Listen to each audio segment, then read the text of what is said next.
হ্যাঁ বলুন। দাদা প্রথমেই বলো শরীর কেমন আছে? আস্তে আস্তে ইমপ্রুভ করছে। আমি মাঝখানে আমার পিঠের হাড় ভেঙে আমি শায়িত ছিলাম প্রথমে হসপিটালে এবং তারপর বাড়িতে 3 সপ্তাহ। এখন ওই বেল্ট টেল্ট পরে বেরোচ্ছি, গাড়িতে বেল্টটা খুলে এসছি, নাহলে মনে হবে যে আমি অনেকে প্লাস্টার টাস্টার করে না সিম্পথি ভোট পাওয়ার জন্য সেরকম কিছু করছি। তো এখন ঠিক আছে, বেটার। এবার আস্তে আস্তে এই অ্যাক্টিভিটি আপনাদের সাথে ইন্টারাকশনটা আরম্ভ হচ্ছে। তো এই মাসটা তাই, মানে সামনের মাসে, এবং আপনারা জানেন 24 তারিখ প্রিমিয়ার, সেদিন আপনাদের সাথে দেখা হবে এবং 26 থেকে আমাদের রিলিজ করছি। সেটা প্রযোজকরা সেরকমই নির্ধারিত করেছে। বলুন। আর ছবির বিষয় নিয়ে কি বলবেন? মানে একদম ছবির বিষয়ে আমাদের একটা আলাদা প্রেস কনফারেন্স করা হচ্ছে, সেটা সম্ভবত 1 তারিখ।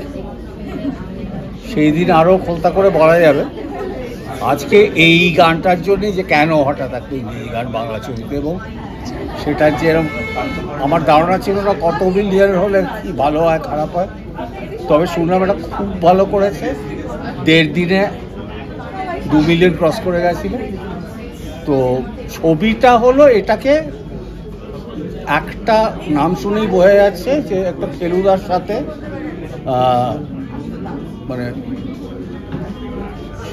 ট্রিবিউট বলা যেতে পারে। আবার যে মূল চরিত্র যেটা আবির করেছে সেটার নাম তফসে। এ তফসে সে তফসে না হলেও সেটার কিছু সত্যজিৎবাবু ফেলুদার ছবিগুলো ছায়া কিছুটা এসে পড়বে, মানে in the way it's narrated এবং বিষয়বস্তু সেটা। কিন্তু এটা পুরোটাই রহস্য কাহিনী নয়। এটাতে দুটো এখন প্রেজেন্টে এই সময়ের একটা গল্প, একজন বাইরে থেকে এসছেন, বাংলাদেশ থেকে এসছেন, তার শিকড়ের খোঁজে, মানে ইংরেজিতে যেটাকে বলে সার্চিং ফর দ্য রুটস, এবং সেইটা করতে গিয়ে ওর কিছু আস্তে আস্তে ডিসকভার করে।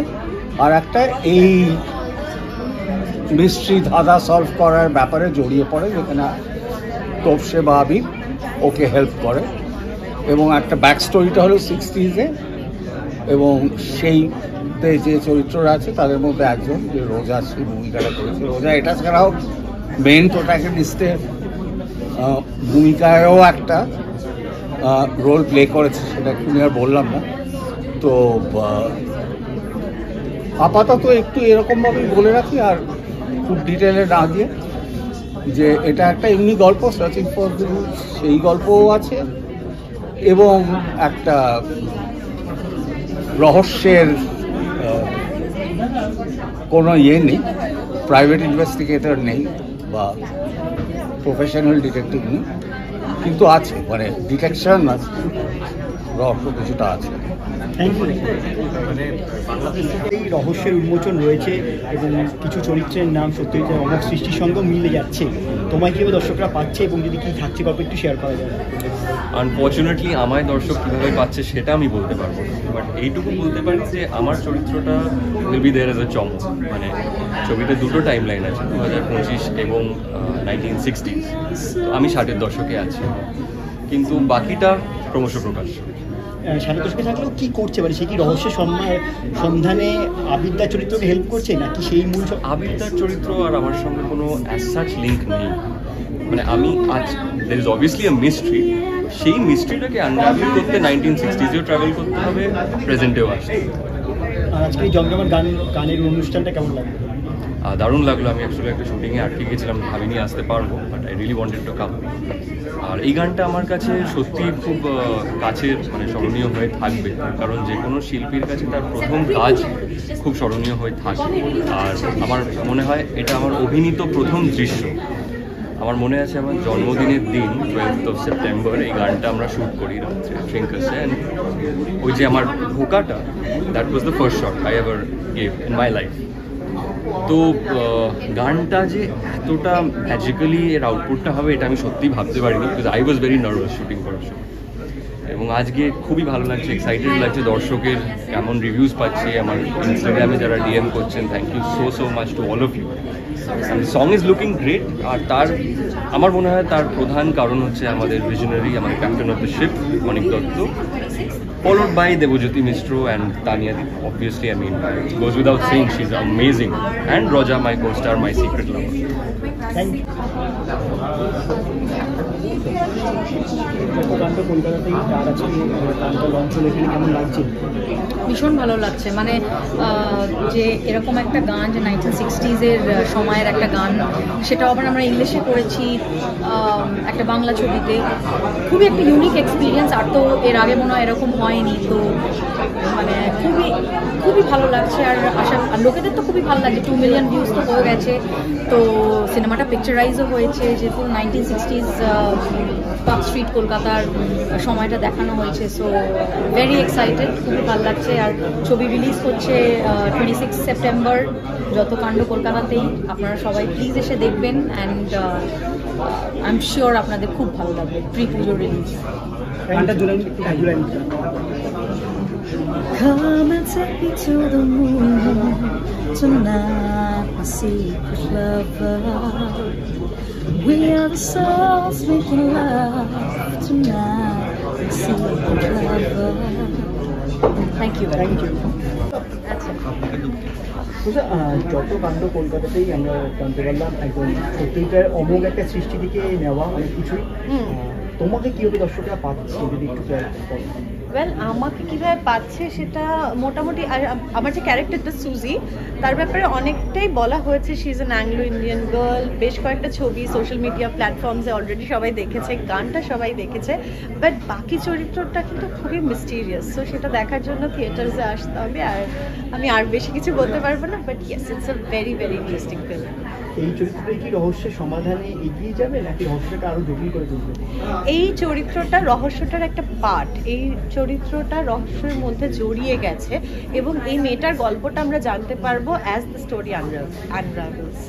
আর আজকের এই জমজমাট গানের অনুষ্ঠানটা কেমন লাগছে? খুব ভালো। ট্রিঙ্কাস তো ভীষণ মেমোরেবল হয়ে গেল, বিকজ এই গানটা আমার কাছে খুব স্পেশাল থেকে যাবে সারা জীবন। আমরা এই ফিল্মটা শুটিং শুরু করেছিলাম এই গানটা দিয়ে, এবং এই 2-2.5 মিনিটের গান আমরা কিন্তু সারা রাত ধরে শ্যুট করেছি, যেটা বোঝাই যায় না। বেশিরভাগ লোক জানে না যে একটা ছোট্ট কাজের পেছনে, একটা ছোট্ট কিছুক্ষণের ভিডিওর পেছনে কতটা সময় লাগে। সো এই গানটা যেহেতু এতটা ভালোবাসা পেয়েছে, আমার কাছে এই গানটা সারা জীবন খুব স্পেশাল থাকবে। আর ট্রিঙ্কাস তো ডেফিনেটলি আমাদের সবার পছন্দের জায়গা। ট্রিঙ্কাস একদম been a part of my experience. আরেকবার বলি এই জায়গাটা। সো হ্যাঁ, তো ট্রিঙ্কাস তার জন্য খুব স্পেশাল থাকবে, বিকজ এই গানটা এখানে শুট হয়েছে। হ্যাঁ,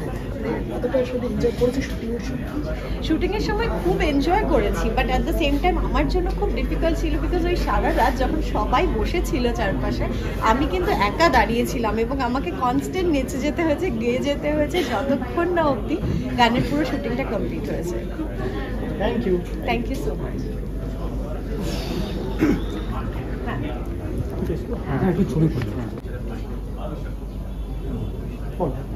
হ্যালো এভরিওয়ান, আমি রোজা। সো আমাদের ফিল্ম যত কাণ্ড কলকাতাতেই আসতে চলেছে 26 সেপ্টেম্বর এই পুজোতে। তো অবভিয়াসলি সবাই প্লিজ আমাদের ফিল্মটা দেখবেন। এই ফিল্মটা বাকি অন্য ফিল্মগুলোর থেকে ভীষণ আলাদা। যাদের কলকাতা ভালো লাগে, যাদের মিস্ট্রি ভালো লাগে, যাদের ফেলুদা ভালো লাগে, এবং যাদের নস্টালজিয়া ভালো লাগে, তাদের এই ফিল্মটা আশা করি খুব ভালো লাগবে। আপনারা অবশ্যই আমাকে জানাবেন, আমাদের পুরো টিমকে জানাবেন ফিল্মটা আপনাদের কেমন লাগলো। আর পুজোর জন্য আমার তরফ থেকে রইল অনেক অনেক শুভেচ্ছা। দেখো, আমি একটা কথা, আমি এর আগে যারা মিডিয়াতে ছিলেন তারা জানেন বা না থাকতে পারেন, ট্রিঙ্কাসে আমি 80s মানে 82, 83 থেকে 83, 84, 85, 83, 84, 85-এ আমি ভায়োলিনিস্ট হিসেবে বাজিয়েছি। ট্রিঙ্কাসে বাজিয়েছি, মানে সপ্তাহে 2 দিন করে বাজাতাম আমি, এবং 2টো শিফটে বাজাতাম। মানে সকালবেলা বাজাতাম, মানে আমি ইংরেজিতেও বাজাতাম, হিন্দিতেও বাজাতাম। সো আমার কাছে ট্রিঙ্কাস একটা খুবই নস্টালজিক জায়গা, এবং মানে এটা হচ্ছে এটা যেটাকে বলে সময়ের স্রোতে বয়ে গেছে, কিন্তু ট্রিঙ্কাস আমাদের কাছে ওই রকম একটা একই রকম দোলা দেয়। তো এটা যখন ছবির শুটিং হয়েছিল ট্রিঙ্কাসে হবে ভেবে দারুণ মজা হয়েছিল, এবং সেখানে দাঁড়িয়ে গানটা যখন একটা ইংরেজি গান, সুতরাং একটা দারুণ একটা ভালো লাগার কথা তানিয়া গেয়েছি গানটি, এবং সেটা যে আজকে আবার ট্রিঙ্কাসে সেই গানের রিলিজটার পরে সেটাকে একটা উদযাপিত করবার জন্য সেটাকে নিয়ে আসছে, সেটার জন্য আমি খুশি। এবং আমার প্রযোজক এটাকে যে এরকমভাবে একটা ভাবছে, ভেবে নিয়ে এসছে, সেটাতে খুশি। অনিক দত্ত অসম্ভব ভালো একজন পরিচালক, তার ভাবনা চিন্তা বিভিন্ন রকম জিনিসের সঙ্গে যে কাজ করতে পেরেছি সেগুলো খুব ভালো লেগেছে। মুন্নি ছাড়া তো আমাদের গান হয় না, কেননা মুন্নি নাচবে বলে আমরা গান তৈরি করি, সুচিস্মিতা দাসগুপ্ত। তো এনিওয়ে এরকম সুচিস্মিতারা যারা আছেন, মুন্নিরা আছেন, তারা নাচবেন গানের সঙ্গে। এবং ছবিটা দেখুন, যত কাণ্ড যত কাণ্ড যত কাণ্ড কলকাতাতে, দেখুন যত কাণ্ড যত কাণ্ড যত কাণ্ড কলকাতাতে।